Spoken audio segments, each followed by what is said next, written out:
E nós vamos já abrir a palavra do Senhor lá em Tiago.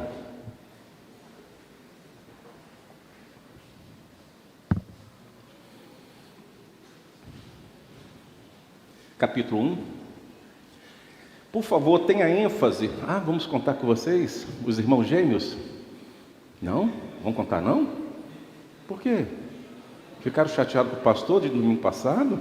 Ficaram magoados? Eu não fiquei não, fiquei feliz de ver vocês dois assim.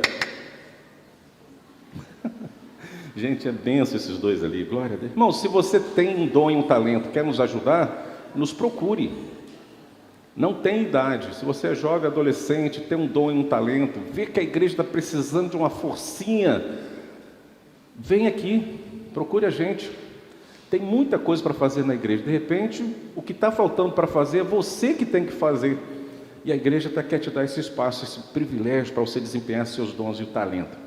Irmãos, Tiago capítulo 1, vamos no versículo 22, por favor, vamos começar por aí. Nós já ministramos no meio de semana, iniciamos a ministração do livro de Tiago, falamos sobre a paciência, baseado lá no capítulo 5, falamos um pouquinho do livro, e agora, nas EBDs, nós vamos estudar os 5 capítulos de Tiago, e dizendo à igreja que aquilo que eu não consegui completar agora, na manhã, vocês retornam aqui na quarta-feira às 19h30, ou depois vocês acompanham pelo YouTube, ok? Porque esse mês de setembro, a base de estudo bíblico a nível pastoral será a Epístola de Tiago, tanto na EBD, quanto nos cultos de quarta-feira, quando o pastor estiver ali trazendo a palavra, ok? Então quem não pode vir já sabe que tem que olhar lá no YouTube, porque quando você voltar domingo que vem será um outro capítulo de Tiago, não mesmo onde nós paramos hoje, é uma continuidade. E à noite nós estamos hoje no capítulo 3 de Jonas, já falamos o primeiro capítulo, o segundo, agora é o terceiro, e domingo que vem, se Deus permitir, o 4º capítulo de Jonas. Então devagarzinho nós vamos estudando a palavra do Senhor, para quem não está assim atento, né, a questão bíblica, orientação doutrinária pastoral da igreja. Quem já acompanha já sabe, né? Mas quem ainda não está muito atento, nós estamos caminhando neste caminho, nessa didática. À noite, pregando sobre Jonas, o profeta Jonas. Hoje à noite nós vamos falar sobre o capítulo 3.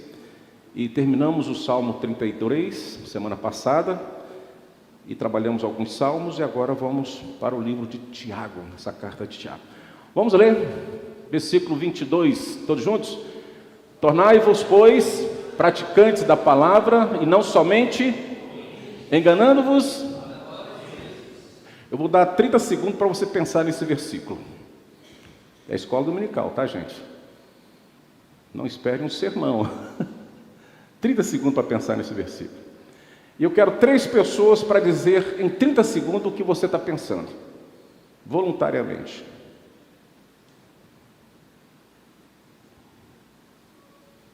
Tornai-vos, pois, praticantes da palavra e não somente ouvintes, enganando-vos a vós mesmos.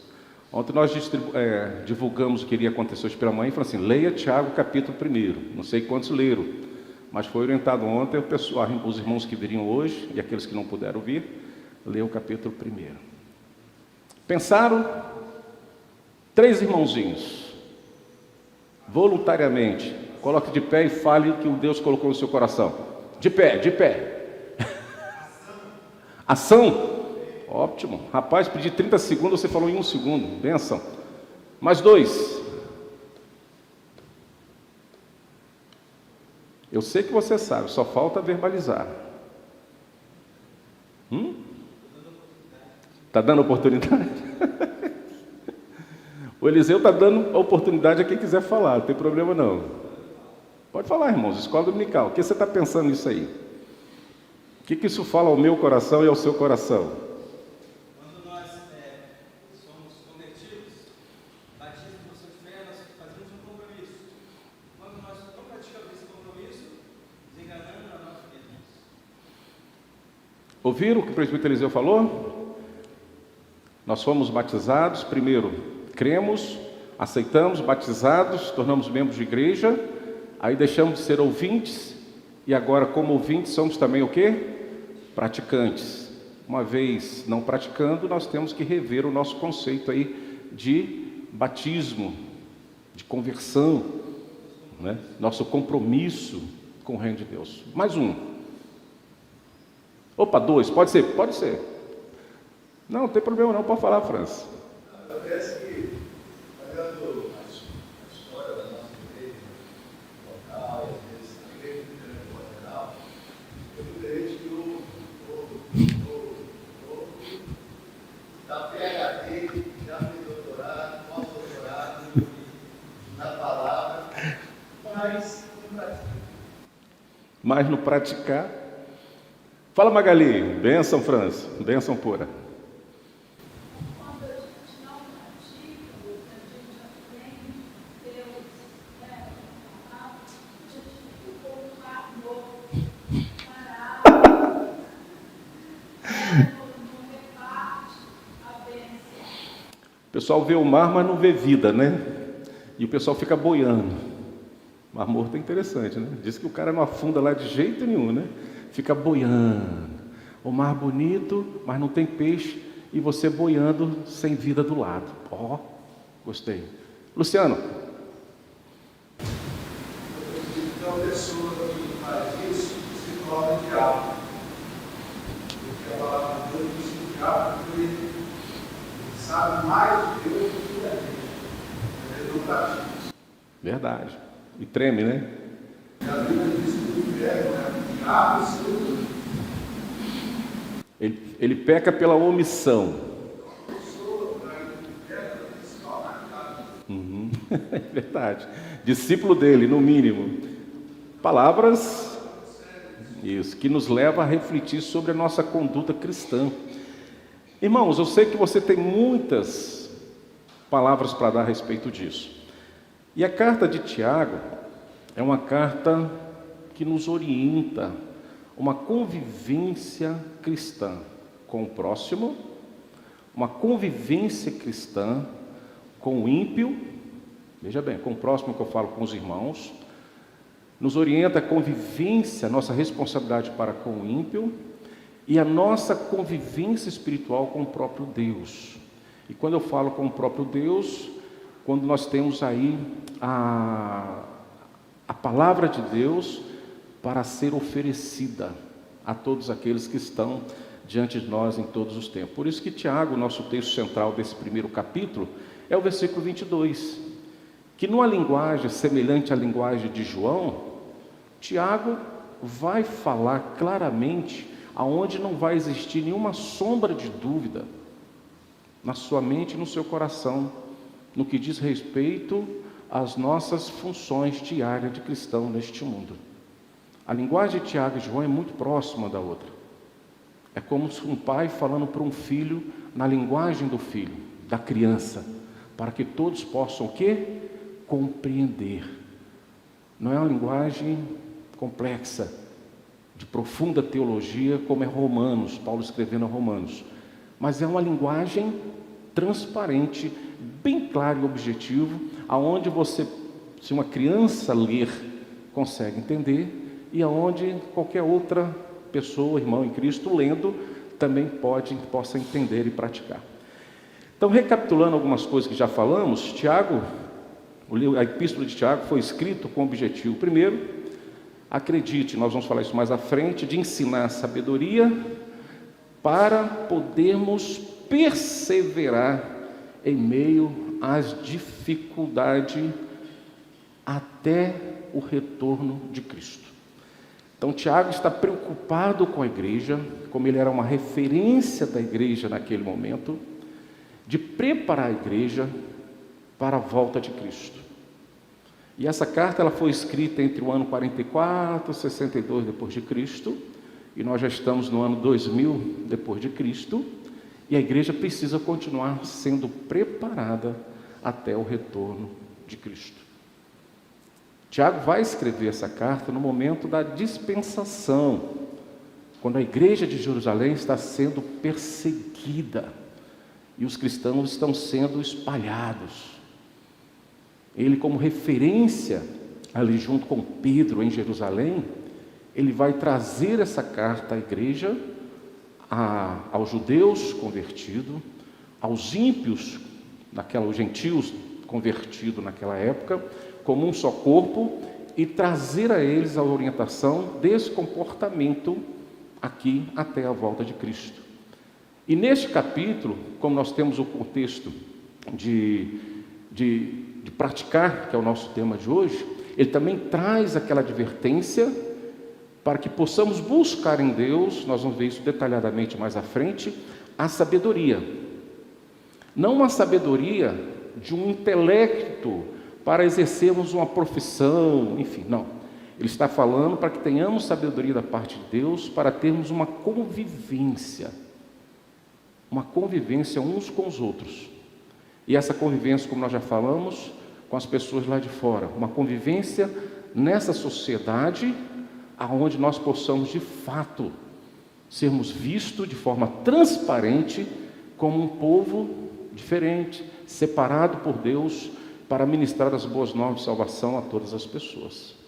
Então, se você ler o capítulo 1, você vai ver que há um relacionamento entre o rico e o pobre, há um relacionamento entre os órfãos e as viúvas, há um relacionamento de uma vida pessoal consigo mesmo. Então é uma orientação nesse primeiro capítulo para que possamos buscar em Deus a sabedoria necessária para podermos viver e conviver de forma harmoniosa, sem prejuízo à nossa vida cristã e sem provocar escândalos e sem caminhar naquilo que chamamos de pecar por omissão. O que é pecar por omissão? É quando você sabe o que tem que fazer e por constrangimento a alguma situação você não faz. Isso é omissão. Mas eu não fiz nada. Sim, não fez, mas se omitiu. Lá em Apocalipse, João vai chamar essa turma de covardes. E é por isso que ele fala que os covardes não entrarão no reino dos céus. Numa tradução mais próxima desse covarde, chama-se aqueles que pecam por omissão. Sabe o que tem que fazer e não faz. Por algum motivo, ele não se manifesta como voz da verdade na sociedade. Bom, quem era Tiago? Tiago aqui, irmãos, irmão de Judas. Mais lá na frente nós vamos conhecer a carta de Judas. E são conhecidos no nível teológico de meio-irmão de Jesus. Tanto Tiago como Judas, não Judas Iscariotes, tira ele daí, Judas escreveu a carta, a epístola de Judas, pequenininho, alguns versículos aí no Novo Testamento. Os dois são irmãos e meio-irmão de Jesus. Agora só que coisa interessante. Quando nós olhamos e presenciamos a ressurreição de Cristo, dois detalhes entre tantas manifestações de Cristo me chamam a atenção, muitas, mas para o estudo de hoje eu separo 12. Naquele momento que o Senhor Jesus ressuscita, aparece aos discípulos, tem dois discípulos em especial, um discípulo em especial que Jesus vai pessoalmente, que é Pedro. Pedro, tu me amas, Pedro, tu me amas, Pedro, tu me amas, e fala, apacenta as minhas ovelhas, certo? E poucas vezes nós lembramos de Tiago, que há assim uma dificuldade de entender se o Tiago já era um dos discípulos e não era. No meu entendimento, ele não era discípulo chamado entre os 12, mas ele acompanhava entre aqueles 150, 70, a caminhada do Senhor Jesus como meio-irmão. Mas ainda, sob os relatos bíblicos, ele não deu prova contundente de uma conversão naquele momento. Olha só que coisa interessante. Na cruz, quem estava presente era João. E Jesus dá a João a responsabilidade de cuidar de sua mãe. Logo eu entendo que Tiago e Judas não estavam presentes no momento da crucificação. Apenas João. Por isso que Jesus fala, eis aí a tua mãe, eis aí o teu filho. Mas se você for lá em 1 Coríntios 15, 17, você vai ver Paulo dizendo o seguinte, que Cristo apareceu aos 150 e também a Tiago, seu irmão. Olha a particularidade. Assim como Pedro foi assistido após a ressurreição de forma ímpar por Cristo ressurreto, assim também Tiago, seu irmão, foi ali assistido por Cristo pessoalmente. Isso me leva a uma percepção de que existe alguns irmãos e irmãs que Jesus conhece tão bem, e é por isso que a gente não entra naquele mérito de julgar, condenar, entrar naquele mérito. Poxa, por que o irmão não faz isso, não faz aquilo? Por que deixou de fazer? Eu não entro nesse mérito, Deus sabe todas as coisas. Mas existem pessoas que o próprio Deus trata pessoalmente, individualmente, porque conhece de fato a sua dificuldade ou a sua resistência. Pedro foi um desses que teve o seu ministério restaurado pessoalmente por Cristo, e daí por diante ele caminha sem negar.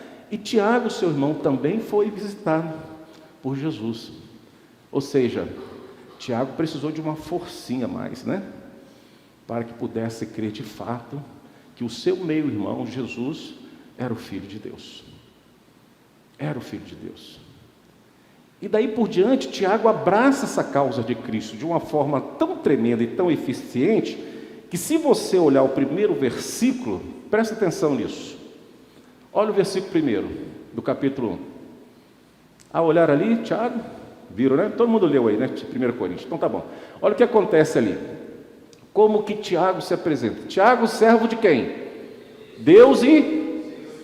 Olha só, ele usa a Trindade. Ele reconhece o Deus Pai e reconhece o Senhor Jesus Cristo.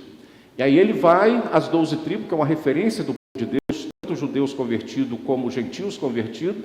As 12 representam a totalidade, se posso dizer assim, daquele povo de Deus, reunido naquele momento, anteriormente e posteriormente, conforme a oração sacerdotal do Senhor Jesus. Então, nós pertencemos às 12 tribos de Israel, graças a Deus por isso, e vamos encontrar com o Senhor Deus em tempo oportuno. Então, as 12 tribos que se encontram na dispersão. Aí ele fala, estamos vivendo um momento difícil de perseguição. Ele assume esse pastoreio da igreja em tempo de extrema dificuldade e de perseguição. Mas o que acontece? Ele vai saudar os cristãos, os leitores, os descendentes espirituais de Israel, lá do Antigo Testamento, falando as 12 tribos, e primeiro ele se identificou-se, e depois identificou os seus leitores, ou seja, servo e as 12 tribos. Declarou, olha que coisa interessante, ser servo significa cativo. É uma particularidade, porque Tiago é meio irmão de Jesus. Quem tem irmãos ainda vivos aí, levanta a mão. Irmãos, eu ainda tenho uma penca, graças a Deus. Você tem ainda irmãos? Você lembra como era a sua convivência na infância com eles? Como é que era o comportamento ali de criança? Você lembra de algumas particularidades? Lembra, né? Às vezes saía até sangue. Ou não? Estou exagerando, Tereza? Você que lida tanto com criança, você não teve esse problema, né? Né? Às vezes havia machucado entre os irmãos, mas eram irmãos. No outro dia, todo mundo sentado à mesa e tal. Eu fico pensando, Tiago, Judas, com Jesus naquela época.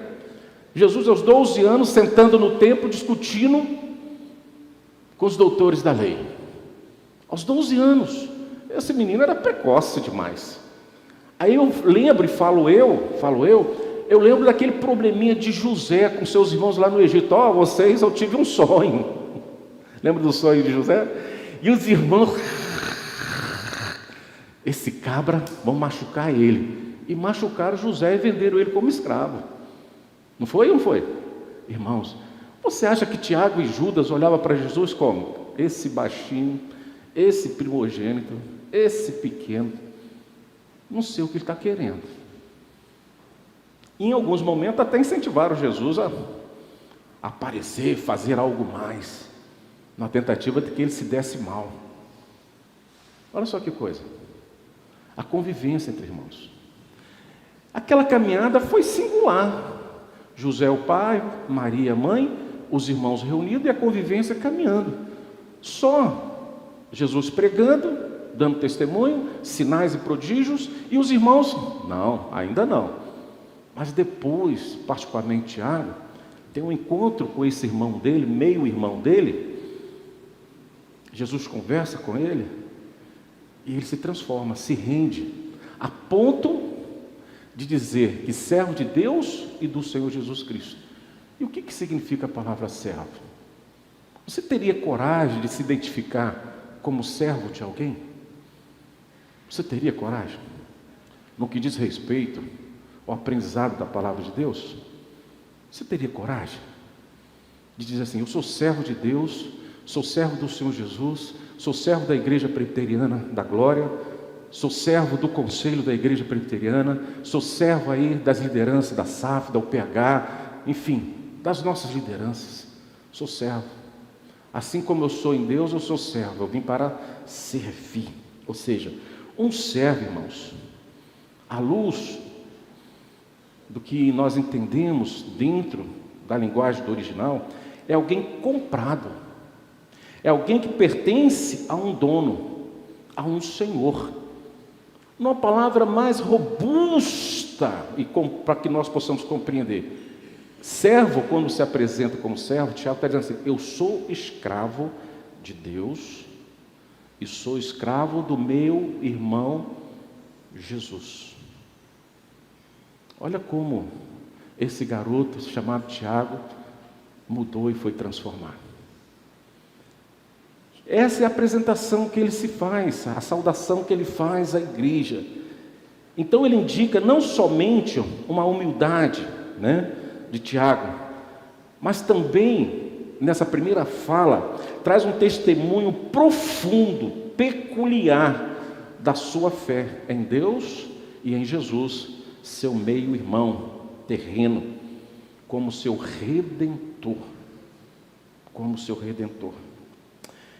Ele se direciona à igreja e se coloca como servo desta igreja. Essa expressão pode ser compreendida, irmãos, aí de duas maneiras, quando ele se direciona aos irmãos na dispersão. Primeiro lugar que a gente possa entender quando ele se dirige aos irmãos que estão na dispersão. Primeiro, Tiago pode estar se dirigindo aos cristãos judeus que estavam espalhados por todas as nações.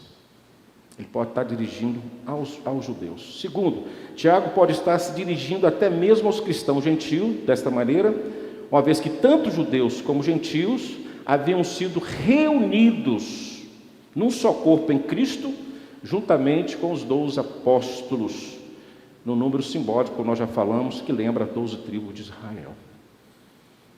Então Tiago, quando ele passa por aquele momento de conversão, de transformação, toda aquela vida antes da ressurreição de Cristo é deixada de lado. Toda a incerteza, toda a insegurança. Quem sabe até em algum momento ele usou a sua fala a Jesus, zombando dele, duvidando dele. Mas quando ele tem esse encontro, ou seja, quero melhorar essa frase, quando ele é encontrado por Jesus, quando Jesus chega até ele, ele passa por uma transformação genuína. Agora, aqueles exemplos errôneos que ele tinha, deixou de existir, e agora ele passa a ser exemplos de bons exemplos, e passa a demonstrar e conduzir a igreja para que tenha um comportamento conforme os mandamentos de Deus. E ele poderia até dizer: olha, vamos viver agora conforme a palavra do meu irmão Jesus.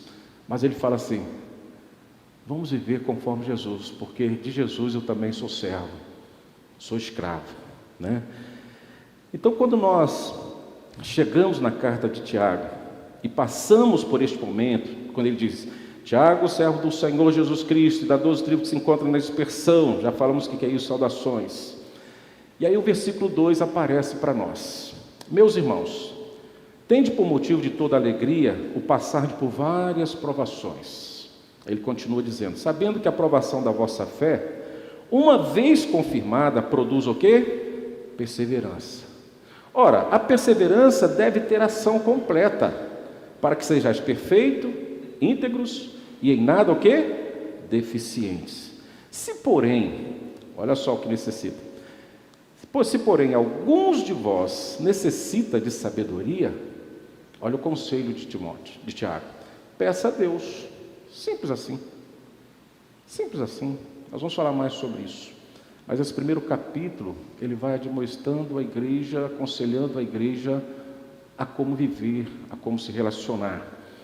Então, se há alguma deficiência em nós para a nossa convivência uns com os outros, faça essa oração, peça sabedoria a Deus. Aí falo eu, se eu ainda não tenho certeza daquilo que eu vou falar, se vem de Deus e, como endossada, ou seja, enfeitada como a cereja do bolo pelo Espírito Santo, no que diz respeito a ter sabedoria para falar, então eu não posso falar.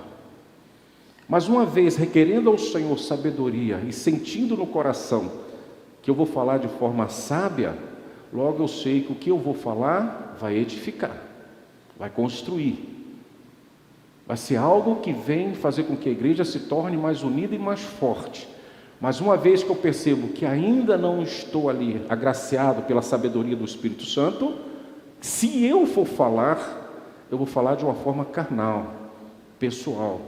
Assim eu digo, e não assim diz o Senhor, que tem uma diferença muito grande. Se eu falo assim diz o Senhor, o resultado desta fala, o resultado dessa sabedoria é edificação.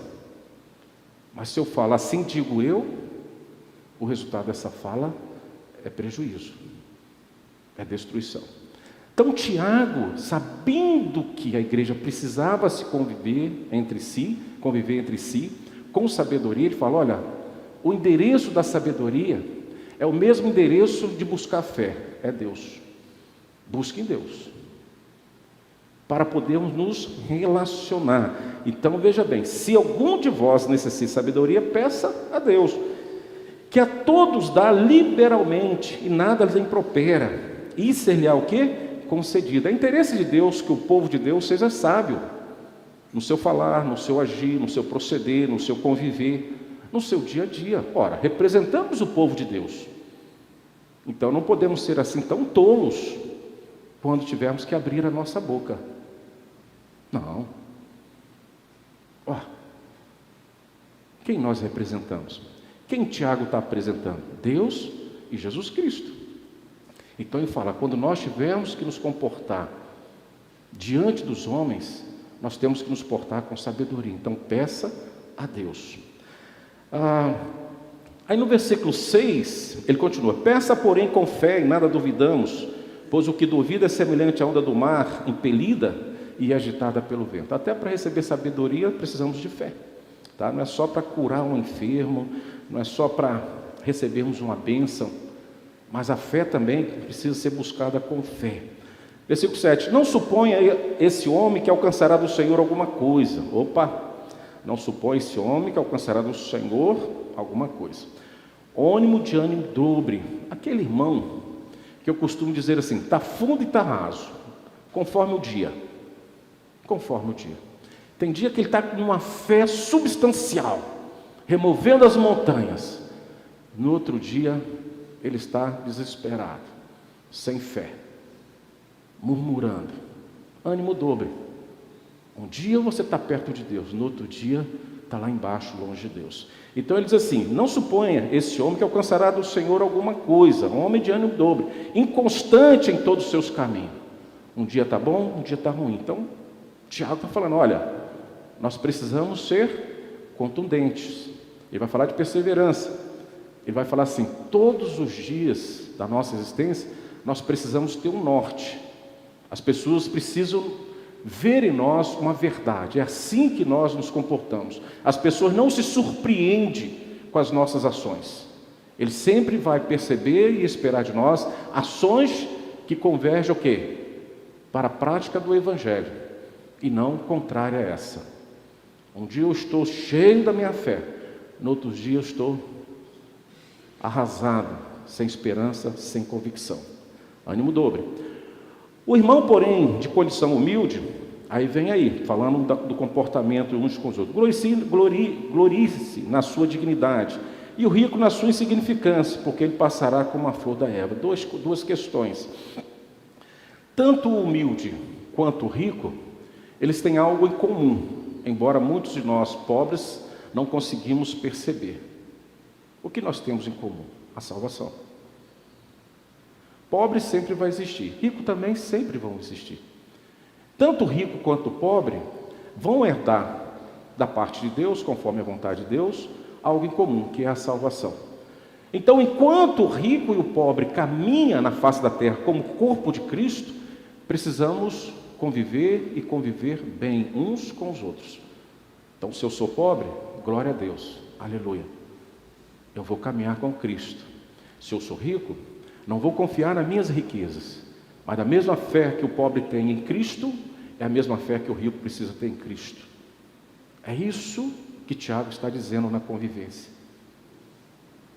Porque a alegria do pobre e do rico, enquanto tanto o rico quanto o pobre, a sua vida, a sua existência, ele vai falar isso no versículo 11, porque o sol se levanta com seu ardente calor, a erva seca e a sua flor murcha, e desaparece a formosura do seu aspecto, assim também se murchará o rico em seus caminhos, bem como também o pobre.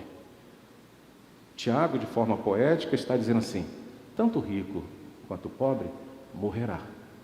E aí? E aí?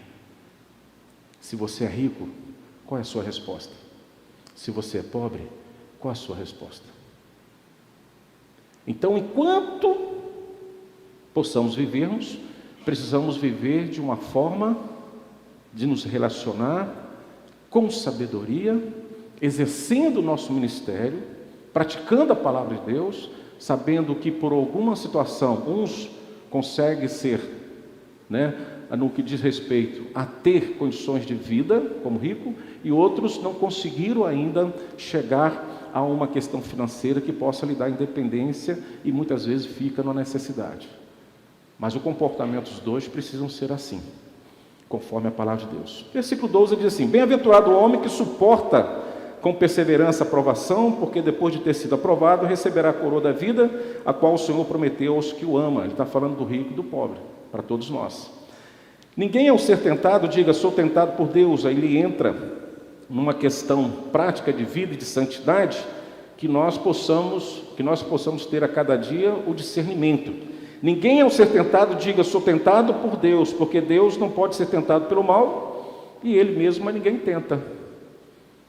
Alguém tem dúvida nessa explicação? Não, né?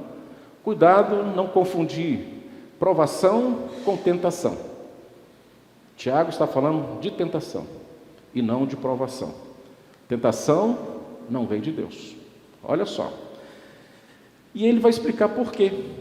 A ele mesmo, ou seja, Deus a ninguém tenta. Ao contrário, cada um, olha só, igreja, é tentado pela sua própria cobiça. Ou seja, a tentação está em si mesmo e não em Deus.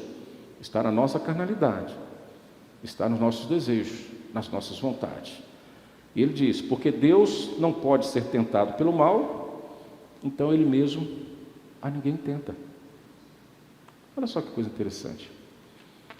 O nosso adversário, ele tem um ministério de tentar os homens. E Deus o dá a liberdade, conforme a vontade de Deus, ele limita o seu agir nessas tentações. Mas você já viu em algum momento a Bíblia registrar que ele teve a ousadia de tentar o próprio Deus? Enquanto Deus? Não. Ninguém pode tentar a Deus. Aí você deve estar pensando assim, pastor, mas espera aí. E aquela história lá no deserto, Jesus e Satanás? E aí? Vamos lembrar que Jesus é o Verbo encarnado, é o Deus homem. Vamos lembrar que a Bíblia diz que Jesus foi tentado em todas as coisas, não em si mesmo, mas por Satanás. Cristo em nenhum momento tentou ao próximo para que esse próximo fosse ao pecado. Mas o diabo está aí para tentar. E até o Filho de Deus, enquanto homem, foi o quê? tentado pelo diabo. Então nós somos tentados por quem? Por Deus ou pelo diabo? Pelo diabo. E o diabo utiliza as nossas fraquezas, a nossa carnalidade, para tentar o quê? Nos destruir. Então Deus não tenta, porque Ele não pode ser tentado. Graças a Deus por isso. Graças a Deus por isso. Então perceba que o diabo é infinitamente menor e mais fraco do que Deus. E sendo infinitamente menor e mais fraco com Deus, nós em Deus somos mais que vencedores e podemos dizer que somos mais fortes do que Satanás. E ele é mais fraco do que nós. Por quê? Porque em nós habita o próprio Deus, o Espírito Santo de Deus. Mas quando nós começamos a sair da sabedoria e viver uma carnalidade pessoal, aí nós damos uma lista para que o diabo possa nos tentar. Vocês me permitem lembrar vocês de um fato que eu sempre digo aqui na igreja, de como eu posso ser tentado? Tenho muitas, mas eu sempre classifico um exemplo. Vocês, só para ilustrar, vocês me permitem de novo? Vamos ficar chateados, não? Vamos falar assim, o pastor está ficando velho, agora fica repetindo, nem percebe que fica repetindo, eu já conheço essa história, né? Mas eu vou falar. As irmãs da SAF, qual é o prato que eu não gosto? Jiló. Falaram aí, graças a Deus. Continuo não gostando, mas já comi. Mas se o diabo tiver que me tentar com um prato de jiló, é chover no molhado, não vai conseguir mesmo. Irmãs da SAF, mas o que eu gosto de comer? Tudo menos jiló. Vamos lembrar aí, irmã, já esqueceram? O bife acebolado, o famoso bife a cavalo, com a batatinha frita e a Coca-Cola do lado. Embora agora o médico proibiu. Oh, meu Deus, mas no céu isso vai ser liberado, em nome de Jesus. Aqui está proibido, mas no céu vai ser liberado, em nome de Jesus. Se o diabo procurar me tentar, você acha que ele vai botar o jiló ou o bife a cavalo? É isso, porque eu já dei dica para ele. Não que ele é onisciente, onipresente, onipotente. É que eu já dei a dica para ele. Ai, que prato gostoso. Ai, meu Deus, nunca comi uma coisa tão gostosa como essa. Aí, legal. Os discípulos satânicos que nos acompanham todos os dias por aí, que pode ser alguém desprovido de Deus. Agora eu vou pegar o pastor Arildo, já descobri a sua fraqueza. Por isso que a gente tem que orar pedindo sabedoria a Deus, até para não revelar às pessoas os nossos prazeres, porque pode ser nesse prazer que a gente seja vencido e destruído. Entendeu essa? Então, não dê chance ao bandido, não dê ouro ao bandido. Então não revele ao homem os seus prazeres, revele a Deus, porque Deus não vai cochichar no ouvido de Satanás para dizer aquilo que você é fraco. Mas o diabo pode descobrir, e grande pode ser a nossa ruína. Então Deus não tenta, querido. Nós somos tentados, mas não por Deus, por nós mesmos, ou porque nós damos assim uma dica para que o diabo possa vir contra nós. Tiago está orientando a igreja, seja sábio, peça sabedoria para conviver. Não viva numa fábula de vida, dizendo em verdade ou vivendo uma inverdade. Viva do jeito que Deus te fez, do jeito que Deus te aprovou. E nesta forma você será mais que vencedores e bem-aventurado. Tenha no seu coração um sentimento de satisfação, de contentamento, e não de rebeldia contra Deus. Por que Deus me fez assim? Não, calma, o céu te espera, e a mesma glória que os irmãos têm hoje, você também terá lá no céu. Não há acepção de pessoa no céu, não há acepção de pessoas, e não há condomínio fechado no céu, não há área de segurança no céu para alguns. O céu é igual para todos. Glória a Deus. Tá? Paramos, qual foi o versículo? 14. Então diz assim, ao contrário, cada um é tentado pela sua própria cobiça, quando esta ou atrás, já falamos, e seduz. Então a cobiça, depois de haver concedido, dá à luz o pecado, e o pecado, uma vez consumado, gera o quê? A morte. O preço do salário é a morte. Entendeu o caminho que leva o homem à destruição? A sua própria cobiça, quando ele é cobiçado. Tiago está falando assim, cuidado com isso.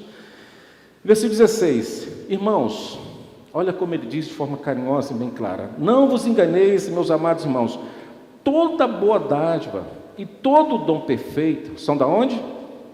Do alto. Desce da onde? Do Pai da luz, em quem não pode existir variação ou sombra de mudança, nenhuma cutícula de pecado em Cristo. Não há sombra. Ele é o Pai da luz, e Ele é luz. Não tem como você enxergar e perceber em Deus uma cutícula qualquer, uma gota qualquer, um grão de mostarda qualquer de sombra, de registro de pecado. Ele é luz, perfeito, graças a Deus. Graças a Deus. Tiago está revelando a intimidade de Deus para o povo. Então jamais olhe para Deus com um olhar de murmuração, de dúvida. Ele é perfeito em si mesmo. E a orientação de Tiago é que possamos compreender isso e existirmos conforme a vontade do Senhor. Pois segundo o seu querer, Ele nos gerou pela palavra da verdade, para que fôssemos como primícia das suas criaturas. Soberania de Deus, vontade de Deus. Algo que me acalenta. Algo que me deixa muito tranquilo e seguro. Porque quando eu olho para a palavra de Deus, e quando eu olho para este Deus, eu vejo que se eu estou existindo desta forma, é o querer de Deus. Por mais que alguém possa, quem sabe, levantar um discurso e dizer ao contrário, eu sempre vou me contentar com o que eu sou, dentro daquilo que eu acho que eu possa ser bom, e dentro daquilo que eu sei que eu sou extremamente limitado. Eu vivo dentro desses dois limites, entendendo que foi Deus que me criou dessa forma. Então Ele não vai me dar uma asa se eu não vou precisar de asa, mas Ele pode dar uma asa a você, para que você possa voar, e nesse seu voo você possa me sustentar e levar juntos, porque nós somos do corpo de Cristo. O grande problema nosso é querer que todos sejam semelhantes a nós. E Deus não nos fez assim. E eu me contento com isso. E sou feliz assim. Sou muito satisfeito. Porque eu me dobro na vontade de Deus e não na minha vaidade. Eu não costumo olhar para as pessoas e me espelhar nas pessoas e dizer assim, eu queria ser igual fulano. Não, eu quero continuar sendo como Deus me fez. E assim eu sou, e assim eu caminho, e assim eu sou feliz. Satisfação. E ninguém consegue mudar esse raciocínio e roubar a minha alegria, porque foi assim que Deus me fez. O mais importante é Deus olhar para nós e perceber que nós estamos cumprindo a vontade dEle, exatamente do jeito que Ele nos fez, e nunca tentando o quê? Sermos mais do que aquilo que Deus não quer que sejamos, e muito menos ser menos do que aquilo que Deus deseja que sejamos. Viver conforme a vontade de Deus, pois segundo o seu querer, Ele nos gerou pela palavra da verdade, para que fôssemos como primícia das suas criaturas. Somos loucura. Somos loucuras, irmãos. Por isso que as pessoas olham para nós e temos um apelido secular, somos loucos. Porque Deus conseguiu agregar e ajuntar um povo seleto, de várias raças e nações, de vários intelectos, níveis sociais, em todos os cantos, para pertencer ao seu povo, porque somos um só corpo em Cristo Jesus. E como nós lemos na ministração da Santa Ceia, lá em 1 Coríntios 11, bebemos do mesmo Espírito. Que conforto para nós. Eu abro um parênteses aqui, irmãos. Eu lamento muito nos dias de hoje, quando nós não conseguimos sentar para ouvir os irmãos.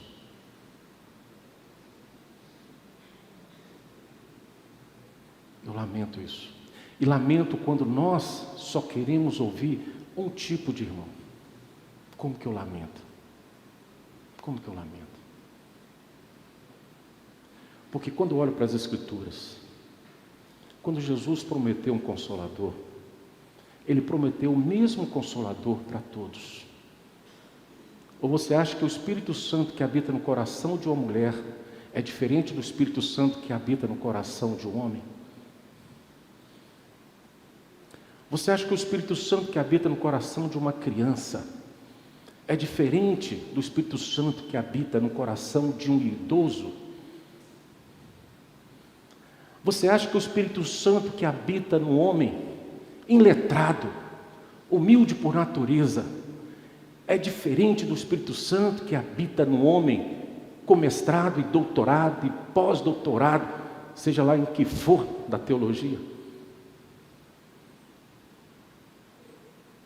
Nós precisamos rever nossos conceitos de corpo de Cristo.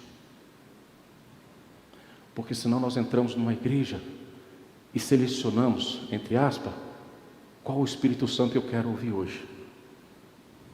Se o Espírito Santo que está numa criança, se está num idoso, se está numa pessoa humilde ou está num doutor. Hoje nós estamos sendo levados para isso, a selecionar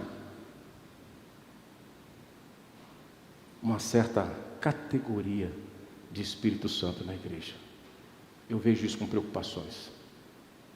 Não estamos mais tendo tempo nem paciência para ouvir as pessoas. Nós selecionamos quem nós queremos ouvir. Quer uma perguntinha básica para você pensar? Quando você está em casa, qual o sermão que você mais gosta de ouvir? Qual os homens? Aí quando você passa lá numa igreja bem humilde, com a imagem bem embaçada, todo ruinzinho, o pastor lá, esse não quer não, vamos lá para o Hernandes, vamos lá para o Nicodemos, vamos lá para Pinheiros, lá é que tem bênção. Conseguiram entender? Conseguiram entender, igreja? Irmãos, a quem dado, muito é cobrado. Então, cada um terá a sua parcela de responsabilidade diante de uma justiça de Deus. O que eu não posso é levar minha vida fazendo as minhas escolhas sem entender que Deus que nos criou e nos gerou segundo a sua verdade. O diabo está dizendo isso à igreja na dispensação, na dificuldade. Deus nos criou, Deus nos gerou, fosse como primícia de sua criatura. 19. Sabeis que essas coisas, meus amados irmãos, todo homem, pois seja pronto para ouvir, tardio para falar, tardio para se irar. Meu Deus, como que a nossa geração precisa da sabedoria para saber ouvir, para saber falar, tardio, fala menos, irmãos, e quase desapareça com a ira.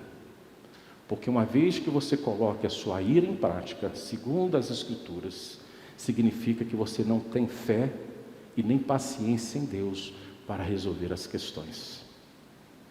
Isso é demonstrar a ira.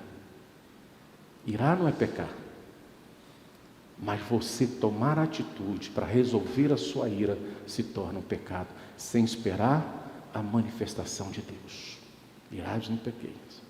Por isso que ele fala assim: tardio para ouvir, pronto para ouvir, dois ouvidos, tardio para falar, uma língua só. Calma, pense duas vezes, calma. Tardio para se irar. Opa, essa situação precisa de uma reação.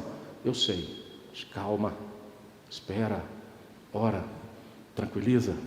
Deus está no controle, Deus está agindo. Espera um pouquinho, respira. O socorro está chegando, a admoestação está chegando, a solução já chegou. Calma com a ira. Uma vez você praticando a ira, você lança a fé, você lança fora a sabedoria, e você demonstra que não tem fé no que vem de Deus, mas o que tem no seu coração e o que você pode fazer para resolver os problemas. Deixa Deus agir, querido. Tiago está escrevendo uma igreja que está com lutas profundas, perseguidas, cheirando a morte todos os dias. E está falando assim, tardio para irar. Você vê sua família sendo arrastada de dentro de casa e sendo sucumbida e morta. Tiago está dizendo assim, tardio para irar. Você está vendo governos criando leis, normas, liberando vícios e vícios. Tardio para irar. Calma, descansa, espere em Deus. Aguarda, persevera. Nós vamos ver isso agora. Porque a ira do homem não produz justiça de Deus, acabamos de falar. Nunca, jamais. Porque o homem perfeito, a sua ira é manchada com sangue, com mãos pecaminosas. Portanto, despojamos, largamos de toda impureza, acúmulo de maldade. Se você não limpar isso, daqui um dia você vai exalar pura maldade na sua existência. Aí vem, acolhei com mansidão. Da mesma forma que ele joga uma prática pecaminosa lá em cima, acúmulo de maldade, ele fala, agora acolhei com mansidão. A palavra em vós implantada. Implantada. Quando eu cheguei nessa palavra, na nossa tradução, uns irmãos falaram assim comigo, irmãos, a hora foi, vou terminar. Estou fazendo um implante dentário. O Luciano sabe o que é isso melhor do que eu. Depois ele pode falar isso para vocês. Como é doloroso você voltar a ter um dente, um implante, mas depois você fica com um sorrisão. Você pode morder uma maçã tranquila, tranquilo, comer aquele bife emborrachado, esticar na boca assim, sem medo, vai e volta, mas você se delicia. Delícia, agora eu tenho um dente, estou forte. Assim é a palavra de Deus implantada pelo Espírito Santo no seu e no meu coração. Pode ser que no primeiro momento você sinta dor, não é isso que eu quero, isso vai contra mim, com a minha caridade, minha vaidade, o meu eu sou assim, mas eu tenho que mudar, eu tenho que suportar, eu tenho que amar, eu tenho que ser tardio em irar, eu tenho que ser pronto para ouvir, tardio em falar, eu tenho tanta coisa para fazer, mas está doendo, eu não posso fazer, eu tenho que esperar. Aí quando a ação do Espírito Santo é plena, graças a Deus, passei por toda essa turbulência, siga em paz com meu Deus, comigo mesmo e com o próximo. Todos se salvaram. Ninguém se feriu na turbulência da existência. Implantada pelo Espírito Santo de Deus, a palavra. Glória a Deus. Encerra esse versículo para mim, versículo 21. A palavra em vós é implantada. A última frase. A qual, vamos lá, igreja.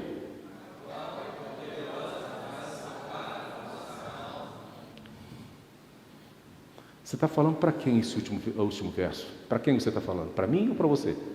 A vossa? Tiago está falando? Para você. Para mim, para nós. A vossa alma. É a sua salvação que está em jogo. Então é seu cuidado viver conforme a palavra de Deus implantada no seu coração, não meu. Cuidado em fazer com que você viva conforme a palavra de Deus. É você, sou eu, que nós somos responsáveis pelo resultado dessa palavra implantada em nós. Amém, igreja?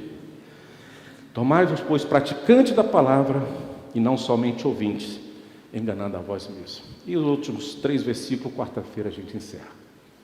Ufa! Quem sobreviveu aí, levanta a mão. Ninguém? Todo mundo morreu? Perdão, irmãos. Então vamos orar para que Cristo ressuscite você nesta manhã e você volte para sua casa, ruminando a palavra de Deus e não porque a escola dominical demorou muito. Amém? Pense nisso. Termina a leitura de Tiago, capítulo 1, revise, medite. Quarta-feira, se Deus quiser, a gente volta às 19h30, uma breve revisão e terminando o 1º capítulo. Amém?